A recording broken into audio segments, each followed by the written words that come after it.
ইফতার ও সাহারিতে খেজুর খাওয়া।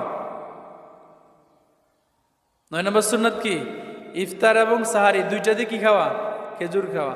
ভোর রাতে আপনি সাহারি খেয়েছেন, খাওয়ার পরে আপনি একটা বা দুইটা খেজুর খান, এটা সুন্নাত। এটা কি?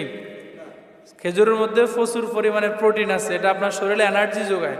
সারাদিন রোজা রাখতে আপনার যে ক্লান্তি এটা দূর করে কিসে? খেজুরে।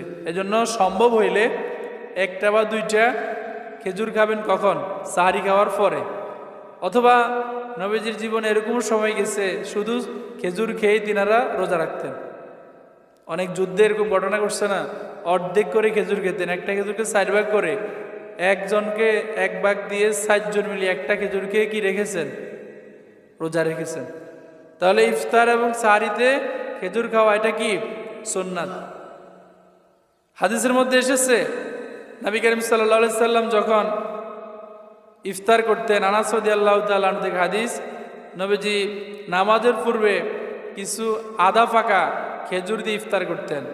তা না ফেলে পূর্ণ ফাঁকা শুকনা খেজুর দিয়ে ইফতার করতেন। সেটাও না ফেলে তিনি প্রথম ইফতার করতেন এক ঢোক পানি পান করে। সুবহানাল্লাহ বলেন। তাহলে আমরা সামর্থ্য অনুযায়ী প্রথমে চেষ্টা করব কি দিয়ে ইফতার করা? যদি খেজুর না থাকে, পানি দিয়ে। আল্লাহ রাসূল সাল্লাল্লাহু আলাইহি সাল্লাম বলেছেন, যে ব্যক্তি খেজুর পায় সে যেন তা দিয়ে ইফতার করে, যে ব্যক্তি তা না পায় সে যেন পানি দিয়ে ইফতার করে, কেননা এগুলো হচ্ছে পবিত্র জিনিস, বলেছেন মুহাম্মদ সাল্লাল্লাহু আলাইহি ওয়াসাল্লাম।